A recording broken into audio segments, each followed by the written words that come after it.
Makanya kalau mau tawakal sama Allah itu yang utuh, jangan tanggung. Kalau mau menyerahkan satu urusan kepada Allah itu yang utuh, jangan tanggung. Apa utuhnya? Yakinnya yang utuh. Jangan bisa nggak ya? Ya udah deh, doa aja dulu. Bisa nggak bisanya kita lihat aja nanti. Jangan muji Allah. Jangankan Allah, hamba aja, ulama aja kita nggak boleh muji. Salah satu adab dalam mencari ilmu itu apa teman-teman? Tidak boleh bertanya kepada ulama, kepada guru, pertanyaan yang tujuannya hanya untuk menguji keilmuan guru. Itu adab mencari ilmu, nggak boleh. Sengaja nanya, Ustaz saya mau nanya, coba sebutkan ayat ini, jadi kayak ujian ya.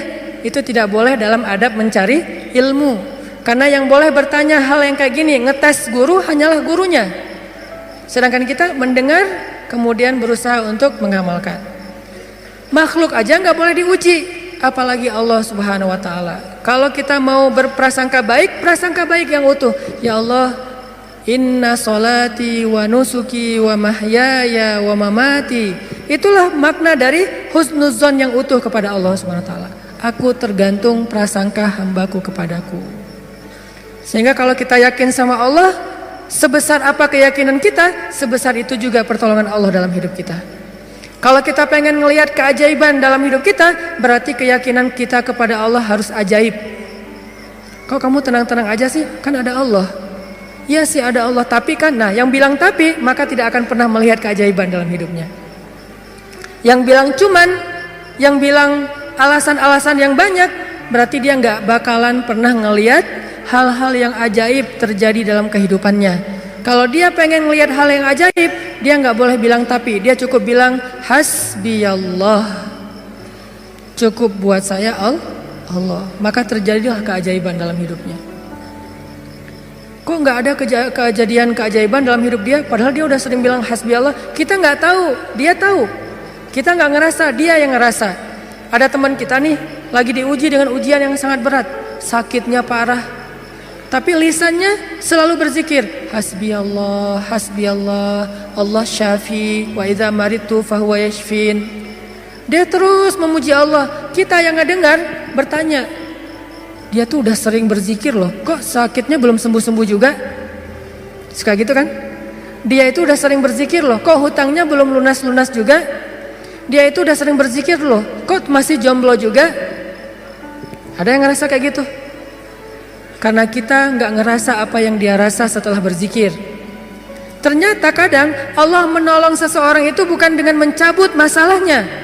Yang lebih hebat lagi, Allah menolong seseorang dalam masalah dengan cara menguatkan hatinya dalam menghadapi masalah. Masalahnya nggak diangkat sama Allah, tapi hatinya dikuatkan. Sehingga dia tidak pernah mengeluh, nggak pernah berputus asa, nggak pernah menjadi orang yang lemah, kemudian pundung kepada Allah, enggak. Berarti Allah sudah menolong hatinya. Dan buat dia itu kadang lebih baik daripada kita yang hanya menonton dari luar. Kenapa dia masih bertahan? Kenapa dia masih kayak wajahnya kayak enggak kesakitan? Kenapa dia kayak enggak pernah ngeluh? Kalau kita jenguk dia ke rumah, dia enggak pernah ngeluh. Justru kita yang ngeluh. Justru kita yang malu karena merasa kita lebih banyak mengeluh daripada dia. Lihat aja saudara-saudara kita yang sedang diuji oleh Allah di Syam, di Suriah. Apakah Allah mencabut peperangan dari sana sehingga mereka tiba-tiba merdeka lagi seperti dulu tahun 2000-an? Enggak. Terus apakah Allah enggak nolong orang Suriah? Nolong banget. Gimana cara Allah menolong orang Suriah? Dikuatkan hati mereka. Mungkin kalau kita berada di posisi yang sama, dari dulu kita udah putus asa tuh. Berat banget kan ujian di Suriah? Anak kecil yang harus jadi ayah dan ibu buat adiknya yang masih kecil. Padahal dia juga masih SD, tapi udah jadi orang tua buat adiknya. Anak kecil yang tangan dan kakinya putus karena tertimbun dengan reruntuhan bangunan, lalu harus diamputasi, harus dijahit lukanya tanpa ada obat bius. Apa yang dia baca dan menahan rasa sakit? Dia baca Al-Quran. Lagi dijahit nih, lukanya yang menganga, dijahit, nggak pakai obat bius. Biusnya apa? Membaca Al-Quran. Apakah kita bisa membius diri kita dengan membaca Al-Quran? Bisa, bius total. Begitu baca Quran, ngantuk langsung ya. Kalau bius lokal belum bisa, bius total ya. Duh nggak bisa tidur, terus ngapain? Dengerin Al-Quran, langsung tidur. Kalau sahabat Nabi dengar Al-Quran nggak bisa tidur. Kalau kita nggak bisa tidur, dengar Quran. Kebalikan dari sahabat Nabi. Umar tuh kalau lagi malam baca Quran pasti nggak bisa tidur. Kita kalau nggak bisa tidur pasti baca Quran langsung tidur. Kadang-kadang baca Qurannya baru bismillah udah tidur. Apalagi di dalam sholat, kalau imamnya bacanya panjang, itu obat bius banget tuh, langsung pada tunduh kan ya. Begitu kita dengar bacaan Al-Quran. Apa yang membuat mereka kuat? Pertolongan Allah.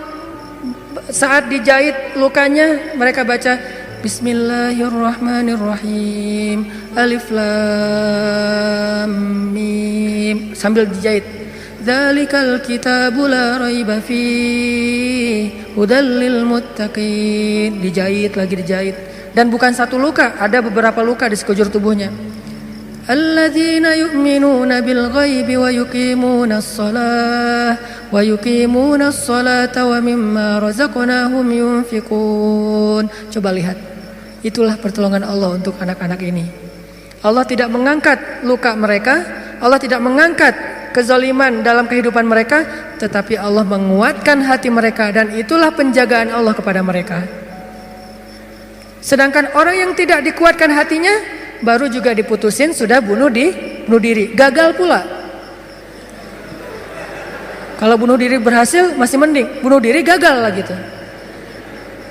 Loncat dari jembatan kesangkut misalnya, gak enak banget kan ya. Ada dulu yang pengen bunuh diri karena ditolak sama ceweknya. Kebetulan di depan rumah ceweknya itu ada truk lagi berhenti. Terus dia balapan, sengaja nabrakin dirinya ke truk yang lagi berhenti, tepat di depan rumah ceweknya. Kenapa? Pengen nunjukin ke ceweknya, aku gak bisa hidup tanpa kamu. Coba. Kenapa bisa kejadian kayak gini? Karena hatinya tidak dikuatkan. Kenapa ada orang yang berkali-kali diputusin, tetap aja datang lagi. Kuat banget tuh hatinya. Berkali-kali diputusin, datang lagi. Bukan datang ke yang lain, datang ke yang sama. Sampai orang yang putusinnya, yang putus asa memutuskan, akhirnya menerima. Nah, di sini berarti bukan soal layak dan tidak, soal siapa yang paling sabar ya. Kan kata Umar bin Khattab, rahasia kemenangan dalam satu pertarungan, ini yang ngomong jawaranya ya, Umar bukan saya. Kalau saya mungkin bukan petarung, kalau Umar kan petarung. Dia ngomong apa? Rahasia kemenangan dalam satu pertarungan bukan teknik, bukan kekuatan fisik, tapi ketahanan, kesabaran. Siapa yang paling sabar, dia yang akan menang. Siapa yang paling sabar sampai ronde 10, maka dialah yang menang. Begitu juga dalam kehidupan, siapa yang paling kuat, dialah yang akan sukses, yang paling sabar. Ternyata kadang Allah menolong kita bukan dengan cara buat hidup kita gak ada masalah. Justru kadang masalah itu kuliah buat kita. Masalah itu nyantri buat kita. Masalah itu kursus buat kita, biar kita mengerti kebaikan. Mengerti artinya menjadi orang yang tangguh. Tapi Allah kuatkan hati kita, sehingga kita berbaik sangka. Ihfazillah yahfazka. Jaga Allah, Allah jaga kamu. Berbaik sangka kepada Allah. Misalnya lagi ada musibah, oh kayaknya Allah mau ganti yang lebih baik nih, kayak gitu. Ada musibah langsung berbaik sangka, Allah mau ganti yang lebih baik. Istri saya tuh salah satunya, dan beliau aktivis mengurus pasien-pasien kanker yang kurang mampu di Bandung.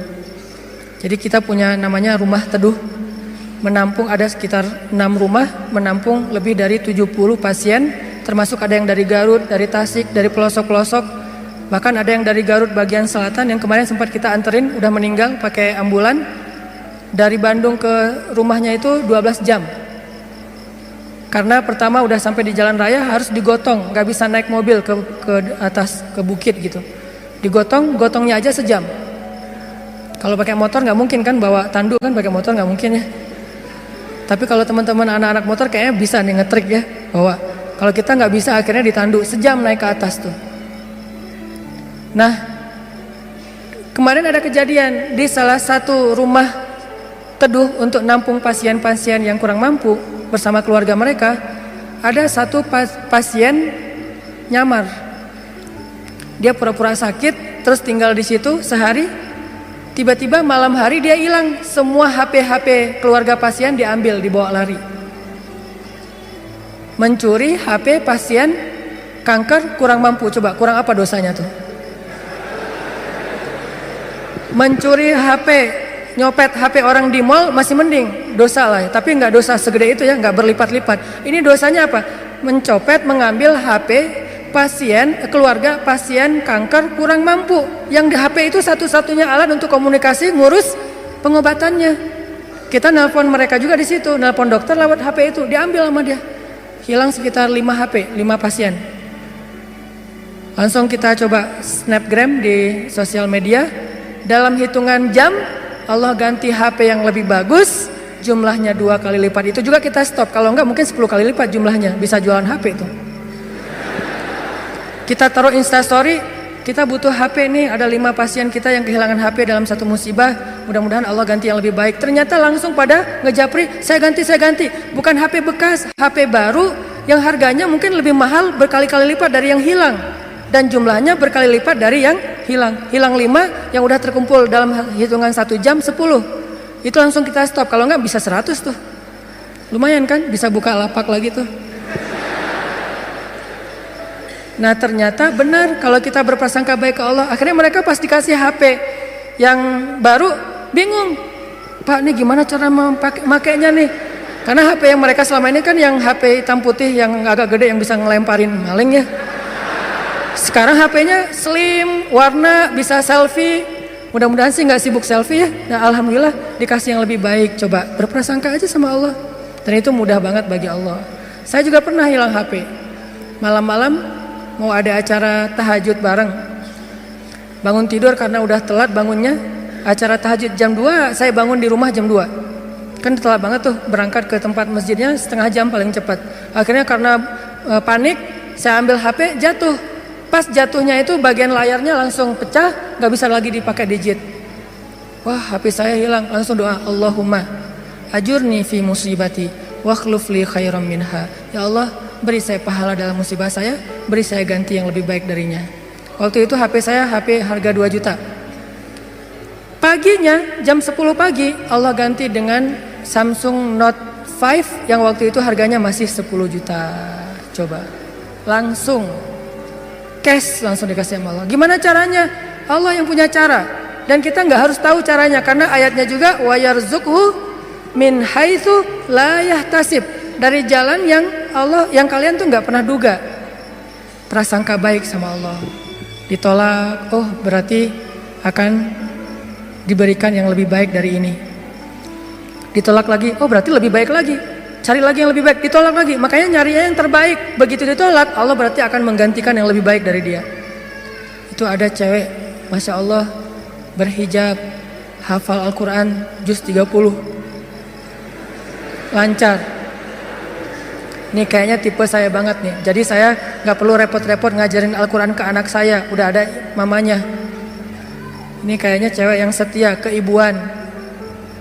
Kayaknya dia gak senang keluar, lebih senang di rumah. Pas banget dengan tipe kita misalnya. Ternyata pas datang ditolak, maaf saya udah tunangan. Lagi-lagi kayak gitu ya, gak survei dulu sih, langsung datang aja. Karena gak ada surveinya, datang ditolak.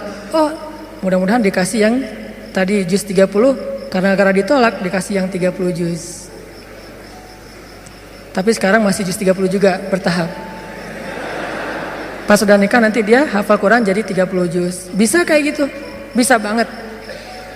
Kerjaan, ada satu kerjaan yang kita gak berhasil, satu usaha nih. Lagi mulai usaha kecil, modal 1 juta usaha. Ternyata ada yang gak jujur, kita ketipu, gagal. Jangan langsung berburuk sangka ke Allah. Apa maunya lagi Allah nih? Saya kan melakukan usaha ini gara-gara saya meninggalkan riba. Masa saya meninggalkan riba tapi malah makin sulit? Kayaknya Allah gak rela ya, saya mau hijrah. Ya udah deh saya balik lagi, malah saya juga sama Allah. Kayak gitu kan? Berarti kita sudah berburuk sangka kepada diri kita sendiri. Harusnya, oh Allah gak mau ngasih saya rezeki yang receh kayak gini nih. Makanya dibikin ini ada masalah dikit, dikasih rezeki yang lebih besar. Usaha lagi. Dari mana? Kan udah habis modalnya. Bukankah Allah maha kaya? Bukankah Allah alam yajidka yatiman fa'awa wa wajadaka dhallan fahada wa wajadaka ailan fa'aghna. Tinggal kita yakin aja dan berbaik sangka kepada Allah. Makin yakin dan makin berbaik sangka, makin Allah nunjukin hal-hal yang ajaib dalam hidup kita. Saya sering cerita, pasti teman-teman mungkin sebagian pernah dengar di YouTube. Gimana saya ngebuktiin kebesaran Allah dengan sedikit mengambil resiko gambling, yaitu berangkat ke luar negeri nggak punya modal sama sekali, nggak bawa duit 1 rupiah pun nggak bawa, berangkat ke luar negeri. Terus apa keyakinan saya? Baik sangka kepada Allahnya. Saya cuma berbaik sangka waktu itu Allah di Indonesia sama Allah di Mesir itu sama. Beda nggak Allah di Indonesia dengan di Mesir? Sama kan ya? Terus yang ngasih makan kita di Indonesia Allah, berarti yang ngasih makan kita di Mesir Allah juga. Ya udah, berarti nggak ada masalah. Orang yang ngasih makannya sama, kecuali yang ngasih makannya beda. Di Indonesia yang ngasih makan ayah, berarti di Mesir harus cari ayah mertua.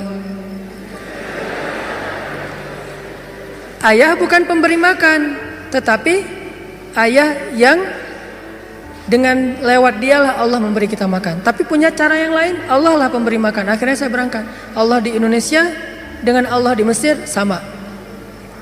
Apakah Allah akan mengecewakan hambanya yang berbaik sangka? Enggak. Ternyata terbukti banget teman-teman.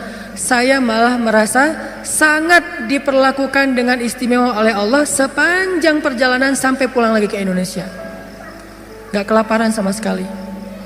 Ikhtiar. Cuman kadang kita ikhtiar habis-habisan. Kalau Allah mengatakan tidak, ya tetap aja nggak bisa. Ada juga orang yang ikhtiarnya biasa-biasa aja, Allah bilang ya, dapatnya lebih dari apa yang dia ikhtiarkan. Saya jual bakso, jual doang, yang masak teman, karena saya nggak bisa masak. Saya bilang ke teman, lo masakin bakso, nanti biar gua yang jual. Nanti bagi 2, lo 30%, saya 70%. Oh ya boleh, dia masak, terus saya jualan bakso ke warga Indonesia yang ada di Mesir, plus warga Malaysia, karena Malaysia lebih banyak daripada Indonesia. Indonesia sekitar 3.000, Indonesia sekitar 6.000, Malaysia sekitar 12.000, 2 kali lipat jumlah mahasiswa Malaysia. Jualan. Lagian kalau orang Malaysia mungkin karena nggak terbiasa makan bakso, nggak bisa ngebedain bakso enak dan nggak enak ya, jadi lebih aman nih. Jangan jual bakso ke orang Bandung, ketahuan banget nggak enaknya. Karena orang Jawa Barat kan banyak jual bakso tuh. Ini nggak kayak bakso di tempat saya, jual bakso ke mereka. Dan saya ngasih jumlah pentol baksonya tergantung mood. Kalau orangnya kayaknya nyaman nih, enakan nih, kasih banyak. Kalau orangnya nyebelin, kasih aja 2, cukup lah. Datang wajahnya cemberut gitu, mau apa? Beli bakso. Oh ya, 2 kasih aja.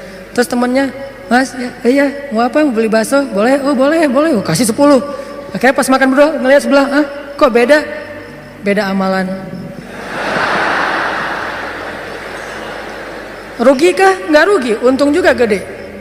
Bakso, catering, jual dolar keliling. Terus pokoknya ada adik-adik kelas baru datang langsung dipalakin. Dolarnya sini. Langsung kasih dengan pon Mesir. Dolar. Dalam sehari bisa dapat 1.000 dolar, lumayan. Sampai akhirnya setelah saya berangkat ke Mesir, justru nafkah keluarga saya lebih lancar daripada saya di Indonesia. Buktinya apa? Adik-adik itu sekolah saya biayain, kirim dari Mesir, dari mulai dia SD, SMP, SMA dibiayain. Terus ibu nanya, saya nanya ke ibu, Mak, kan di Aceh, Mak butuh apa di rumah? Kalau abang ada duit lebih, Mak pengen beli kulkas. Karena seumur-umur saya, kita belum pernah punya kulkas sendiri, rumah juga ngontrak. Kalau Ramadan itu ngambil es dari rumah tetangga. Nah ini mau Ramadan nih, pengen punya kulkas sendiri. Oh boleh Mak, berapa aja lah. Yang 5 juta juga gak apa-apa kata Mak. Kemahalan. Akhirnya saya kirim 1,5 juta beli kulkas yang 1 pintu, yang kecil. Bahagia. Mak butuh apa lagi? Ya ini adik-adik baju lebaran belum dibeli, kirim baju lebaran. Mak butuh apa lagi? Ini uang kontrakan bulan ini belum bayar, kirim. Ternyata benar, kalau kita berbaik sangka ke Allah sekali, Allah akan ngebalasnya minimal 10 kali. Sampai menikah di sana, punya anak di sana, pulang ke Indonesia.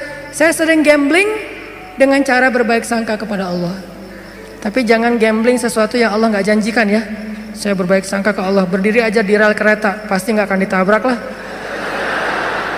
Allah gak pernah bilang siapa yang berdiri di rel kereta akan aku tolong dan tidak akan ditabrak. Gak ada janji Allah kayak gitu. Ada gitu ayatnya.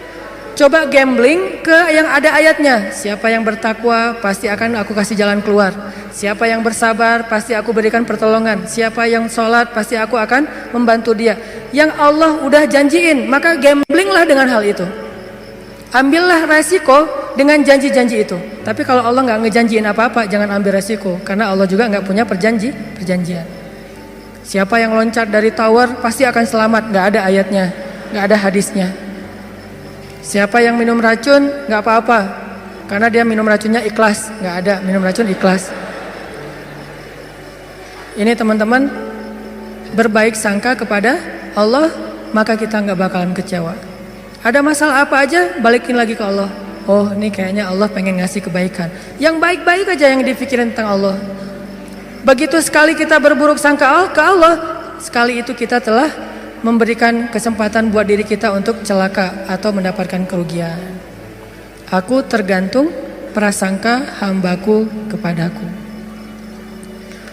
Makanya cerita yang paling populer yang kita baca di Al-Quran itu ketika Nabi hijrah ke Madinah.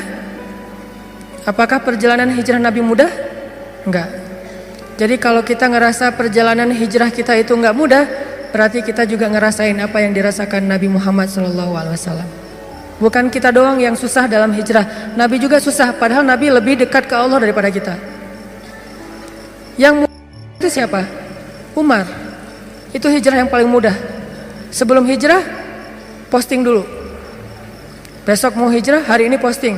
Captionnya apa? Wahai orang-orang Quraisy, ketahuilah bahwa saya besok bakalan hijrah. Siapa yang pengen istrinya jadi janda, anaknya jadi yatim, tunggu saya di balik bukit itu. Langsung share location, bukit yang mana. Umar tuh yang posting dulu. Gak ada yang berani nge-like coba. Sepi aja tuh postingan Umar yang paling sepi itu. Gak ada yang berani nge-like, gak ada yang berani komen. Diem aja, anteng. Besoknya Umar hijrah, ada nggak yang berani nungguin Umar di luar kota? Nggak ada. Yang berani mencegat Umar? Nggak ada. Karena mencegat Umar sama aja dengan bunuh diri. Ada dua orang yang nggak berani dicegat di Quraisy tuh, Umar sama Hamzah. Sedangkan Rasul dan Abu Bakar orang yang dianggap lemah. Walaupun sebetulnya Nabi kuat, cuman nggak pernah bertarung, nggak pernah mukul orang sehingga nggak ditakuti. Kalau adu kekuatan pasti Nabi itu paling kuat, cuma kan nggak pernah mukulin orang, sehingga dianggap ini mah orang nggak menakutkan. Kalau Umar kan sering mukul orang, bukan sering, hobi itu. Sebelum hijrah, hobi mukul orang. Sama kayak Nabi Musa, hobi noel orang, noel aja mati. Lo apaan sih? Mati. Karena orang Kipti kan ditoel sama Nabi Musa, belum diapa-apain, baru ditakol dikit lah, udah mati. Ini Umar. Paling gampang hijrah itu Umar. Sedangkan Nabi sendiri yang lebih soleh daripada Umar, susah hijrahnya. Harus sembunyi-sembunyi, harus diam-diam, harus ngambil arah yang berlawanan dari kota Madinah. Kota Madinah ke sebelah sini, Nabi malah perginya ke sebelah sini. Bukan mendekat, malah menjauh dari Madinah. Terus masuk ke dalam sebuah lubang, bukan goa, lubang. Lubang kecil namanya di atas Jabal Sur, sehingga disebut dengan Gua Sur. Sembunyi berdua sama Abu Bakar di situ nyumput. Ketahuan juga tuh takdir Allah. Kenapa Allah nggak buat orang-orang menjauh biar Abu Bakar dengan Rasulullah itu enak di dalam tempat itu, nggak ada yang ganggu. Sengaja Allah bikin skenarionya kayak gitu. Untuk apa? Untuk tunjukkan bahwa Allah Maha Kuasa. Buat orang yang beriman itu nggak ngaruh. Mau kayak gimana juga sulitnya nggak ngaruh. Yang penting Allah ridho. Itu aja yang penting. Yang penting Allah bersama kita. Cuma itu yang penting. Sehingga akhirnya ketika orang-orang berada tepat di mulut gua, itu jarak Nabi sama musuhnya itu cuma hitungan jengkal loh. Setengah lutut mereka, setengah kaki mereka itu udah kelihatan sama Nabi kayak gini nih. Tepat di depan Nabi. Sampai Abu Bakar berbisik ke Rasulullah, "Ya Rasulullah, kalau mereka ngelihat ke bawah, pasti mereka akan menemukan kita. Gimana nih? Gimana nih?" Abu Bakar yang khawatir. Abu Bakar yang takut, bukan takut dan khawatir terhadap keselamatan dirinya, tapi khawatir terhadap keselamatan kekasihnya Rasulullah SAW. Saking sayangnya Abu Bakar kepada Rasul. "Ya Rasulullah, gimana nih? Gimana nih?" Apa kata Rasulullah? "Ya Abu Bakar." Lembut Nabi ngomongnya. "Ya Abu Bakar, ma dhannuka bisnain? Allahu salisuhuma." Ya Abu Bakar, kenapa kamu mikir kita berdua doang? Bukankah Allah yang ketiga? Jadi kalau kita merasa sendiri, kenapa kita berpikir kita sendiri? Bukankah Allah yang kedua? Kalau kita merasa sedikit, kenapa kita berpikir sedikit? Bukankah Allah itu punya banyak pasukan yang diturunkan dalam perang Badar, perang Ahzab dan yang lainnya? Ma dhannuka bisnain? Allahu salisuhuma. Kenapa kamu mikir cuma berdua padahal Allah yang ketiga? La tahzan innallaha ma'ana. Jangan khawatir ya Abu Bakar, Allah bersama kita. Setelah Rasulullah ngomong kayak gitu, apa yang terjadi? Apakah musuh kemudian menemukan mereka? Tidak. Gimana cara Allah memalingkan mereka? Allah palingkan hati dan pikiran musuh. Gak kepikiran ngelihat ke bawah, gak pengen juga ngelihat ke bawah. Ini cara Allah nih. Kalau ada berita bahwa di situ ada laba-laba, ada merpati bikin sarang, itu masih kontroversi di antara ulama. Ada ulama mengatakan itu benar, ada ulama mengatakan itu dhaif. Allahu alam. Tapi yang pasti Allah memalingkan mata, pikiran dan hati musuh dari melihat ke arah Rasul dan Abu Bakar. Itulah pertolongan Allah. Bukan ketemu terus tarung, musuh kalah. Gak usah serepot itu.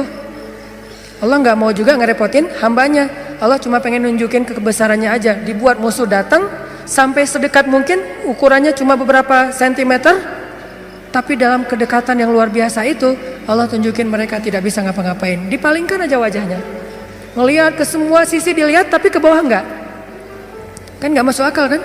Kenapa bisa kayak gitu? Inilah kebesaran Allah. Padahal harusnya ngelihat ke semua sisi, termasuk lihat ke bawah, ada orang nggak di dalam lubang-lubang itu. Nggak kepikiran sama sekali. Apakah satu orang musuh? Ada puluhan musuh. Dan puluhan musuh itu tidak satu orang pun yang berpikir untuk ngelihat ke dalam lubang itu. Satu orang pun nggak berpikir. Begitulah cara Allah menolong kita. Allah bisa buat semua hati sayang kepada kita, sehingga Allah angkat derajat kita.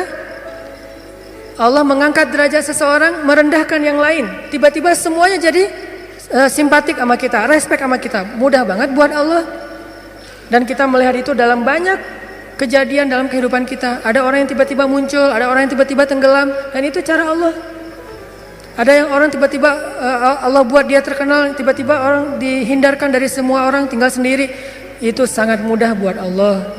Makanya berbaik sangkalah kepada Allah dalam semua urusan. Sehingga ketika kita berbaik sangka kepada Allah, Allah akan memperlakukan kita seperti apa yang kita persangkakan. Jaga Allah, Allah jaga kita. Itu satu. Hari ini dua aja nih. Gimana maksud jaga Allah sehingga Allah jaga kita? Satu, berbaik sangka. Kedua, arti jaga Allah, Allah jaga kita ada di Al-Baqarah. Fadhkuruni azkurukum. Ingatlah Allah ketika kita senang, nanti Allah ingat kita ketika kita susah. Itu ayatnya. Walaupun terjemahannya nggak sejelas itu. Terjemahannya ingat aku ingat kamu. Tapi tafsirnya, maksudnya ingat aku ketika kamu lagi senang, ketika kamu lagi lapang, ketika kamu merasa nggak butuh, nanti aku akan ingat kamu ketika kamu lagi susah, lagi sempit, lagi butuh. Fadhkuruni adzkurkum. Jangan cuma ingat Allah pas kita butuh, sehingga nanti Allah baru akan ingat kita di kebutuhan berikutnya. Karena Allah membalas perbuatan kita, bukan langsung waktu itu. Jadi kalau kita mau ditolong ketika susah, jadilah orang yang selalu mengingat Allah ketika kita senang. Lagi gak ada masalah nih, tetap ingat Allah. Gimana ingat Allah ketika kita lagi senang? Bersyukur. Ketika dapat nikmat, alhamdulillah, ini nikmat dari Allah. Diingat, Allahnya tuh dimention terus, di tag terus, sehingga ketika nanti kita kekurangan, Allah akan bilang, itu hambaku lagi kekurangan, aku bantu deh. Karena ketika aku kasih dia nikmat, dia ingat aku. Begitu dia punya masalah, aku akan ingat dia. Apa contohnya? Contohnya, ada seorang laki-laki, ini cerita Nabi nih, hadis, tapi hadisnya dalam bentuk cerita. Ada seorang laki-laki lagi musafir di zaman sebelum zaman Nabi, mungkin di zaman Nabi Isa atau zaman Nabi sebelumnya, tidak disebutkan. Yang jelas umat terdahulu, Bani Israel. Ada seorang laki-laki lagi jalan, di tengah jalan dia ngelihat ada segumpal awan yang bentuknya aneh. Awan ini awan yang sangat gelap, warnanya abu pekat, benar-benar mau hujan deras, tapi ukurannya nggak besar, ukurannya seukuran satu petak sawah doang gitu. Dia perhatiin nih awan kok aneh, yang lain cerah, tiba-tiba ada satu awan kayak gitu. Gak lama dia memperhatikan, terdengar suara dari langit berbicara kepada awan, dan dia dengar suara itu. Apa kata-kata dari langit? Ya ghamam, iski mazra'ata fulan bin fulan. Wahai awan, turunkanlah hujanmu ke sawah Fulan bin Fulan. Fulan bin Fulan ini disebutkan namanya. Wahai awan, turunkanlah airmu ke sawahnya Fulan bin Fulan. Setelah suara ini berbunyi, awan itu pun berarak, dibawa oleh angin. Berarak, laki-laki ini memperhatikan dan ngikutin. Kan tadi dia penasaran kan, dia kepoin mau kemana nih awan, ikutin tuh awan. Terus setelah sekian lama dia ikutin, awan itu pun berhenti di atas sebuah petak sawah, di antara banyak petak sawah. Jadi ada persawahan, awan itu berhenti di salah satu petak sawah. Tiba-tiba turun hujan lokal. Cuman di petak sawah itu aja, yang lain tetap kering, yang itu basah. Ini di tengah musim kemarau, ada awan yang turun hujannya cuma di satu petak sawah. Diperhatiin, aneh juga nih hujan lokalnya. Sampai akhirnya awannya hilang, hujannya reda. Setelah itu muncul seorang laki-laki dari petani yang datang ke sawah itu berteriak, Allahu Akbar, Allahu Akbar, Alhamdulillah, Alhamdulillah. Kemudian laki-laki musafir ini pun mendekat. Dia tanya, Pak, ini sawah punya siapa? Kata laki-laki itu, punya saya, Alhamdulillah Allah kasih air. Terus laki-laki ini bertanya, Bapak namanya siapa? Dia sebutkan namanya seperti nama yang didengar tadi di langit. Berilah air ke dalam sawah Fulan bin Fulan. Nama saya Fulan bin Fulan. Masya Allah, ternyata orang inilah yang dimention dari langit tadi itu kepada awan. Terus musafir ini bertanya, Pak, dia cerita kejadiannya. Tadi saya ngelihat awan, mendengar suara dari langit, lalu awan itu mengundurkan hujan hanya di petak sawah Bapak. Apa yang Bapak lakukan sehingga Allah mengistimewakan Bapak? Kenapa Allah memberikan air hanya ke sawah Bapak sementara yang lain tetap gersang? Apa yang Bapak lakukan? Kata laki-laki ini, kalau saya habis panen, dapat nikmat nih, panen raya. Kalau saya lagi panen, saya selalu membagi harta saya menjadi 3 bagian. 1 bagian saya berikan kepada fakir miskin sebagai bentuk syukur. Ingat Allah berarti. 1 bagian lagi saya berikan kepada keluarga saya sebagai kewajiban, nafkah. Dan 1 bagian lagi saya jadikan sebagai modal untuk membeli benih-benih berikutnya. Diputar lagi tuh uang. Ternyata Allah ridho dengan apa yang dia lakukan. Dialah orang yang ketika senang ingat Allah, gak lupa sama Allah. Sehingga ketika dia susah, musim kemarau, musim kering, gak ada hujan, Allah ingat dia. Begitulah Nabi berkisah tentang laki-laki ini. Tentang bab syukur di dalam banyak cerita-cerita ulama. Berarti maksud dari menjaga Allah, Allah jaga kita adalah bersyukur kepada Allah. Ingat Allah ketika kita senang, ketika kita sehat. Nanti Allah juga akan ingat kita ketika kita susah, ketika kita sakit. Minimal ingatnya dalam bentuk Alhamdulillah, ini anugerah dari Allah. Alhamdulillah, ini karunia dari Allah. Jangan lupa. Sehingga kalau kita dapat nikmat, jangan bangga diri dulu, jangan besar kepala dulu, tapi mention Allah dulu. Alhamdulillah, ini nikmat dari Allah. Sehingga nanti kalau kita butuh Allah, Allah akan ingat kita. Dan itu berlaku dalam semua masalah kehidupan kita. Satu cerita lagi, gimana Allah ingat hambanya yang ketika normal ingat Allah. Cerita yang populer tentang 3 orang yang terkurung di dalam gua. Gimana mereka bisa selamat? Lagi jalan touring, tiba-tiba badai, masuk ke dalam gua berlindung. Karena badai akhirnya terkurunglah di dalam gua. Lagi touring tuh. Bahkan mungkin motornya ketinggalan di luar. Karena tadi pas buru-buru ya masuk ke dalam gua, motornya ditaruh di luar, terus mereka longsor. Gimana 3 orang ini bisa selamat dari kurungan gua? Dengan berdoa, ya Allah, dulu saya kayak gini. 1, berbakti kepada ibu. 2, tidak menzolimi pekerja. Yang 3, meninggalkan zina gara-gara takut kepada Allah. Artinya dulu pernah berbuat baik ketika dalam keadaan normal, beramal solih. Nanti ketika mereka susah, amal soleh mereka dulu itulah yang akan menjadi wasilah Allah menolong mereka. Jadi jangan beramal soleh, rajin sholat, rajin ke masjid, rajin tilawah pas lagi ada masalah doang. Justru pas lagi normal kayak gini nih, kelihatan ikhlasnya. Kalau lagi ada masalah kan ada maunya tuh, bukan ikhlas ya. Walaupun Allah menghargai, tetap itu kebaikan, gak akan disia-siakan. Cuman mau lebih keren, jangan pas lagi ada masalah doang. Pas lagi normal, kayak lagi nggak merasa butuh sama Allah, tetap rajin ke masjid, tetap sholat tepat waktu, tetap mengingat Allah, tetap membaca Al-Quran, tetap membantu orang lain, tetap berbakti kepada orang tua. Sehingga kalau kita ingat Allah ketika kita lagi normal, lagi susah, lagi suka, lagi lapang, nanti Allah Subhanahu wa Ta'ala akan mengingat kita ketika kita lagi susah dan lagi sempit. Itulah yang terjadi dalam banyak kisah-kisah yang diceritakan oleh Nabi. Mudah-mudahan ini bisa jadi booster buat kita teman-teman. Kesimpulannya satu-satunya berbuat baik atau habis-habisan yang gak bakalan dikecewain itu adalah habis-habisan kepada Allah. PDKT yang gak bakalan kecewa itu PDKT-nya kepada Allah. Telepon yang gak bakalan di-reject itu telepon Allah. Japri yang gak bakalan diantepin, japri ke Allah satu-satunya. Kalau yang lain bisa aja kita dicuekin. Kenapa? Mungkin dia sibuk, mungkin dia lupa, mungkin. Tapi kalau Allah enggak. Kedua, maka dari itu coba kita jaga hubungan kita dengan Allah. Siapa yang menjaga Allah, Allah jaga dia. Satu, arti menjaga Allah adalah berbaik sangka kepada Allah. Allah juga akan berbaik sangka kepada dia. Dua, ingat Allah ketika kita senang, nanti Allah akan ingat kita ketika kita susah. Ketiga, sebagai penutup, arti berbaik sangka kepada Allah, Allah berbaik sangka kepada jaga Allah, Allah jaga kita. Sedikit lagi ini penting.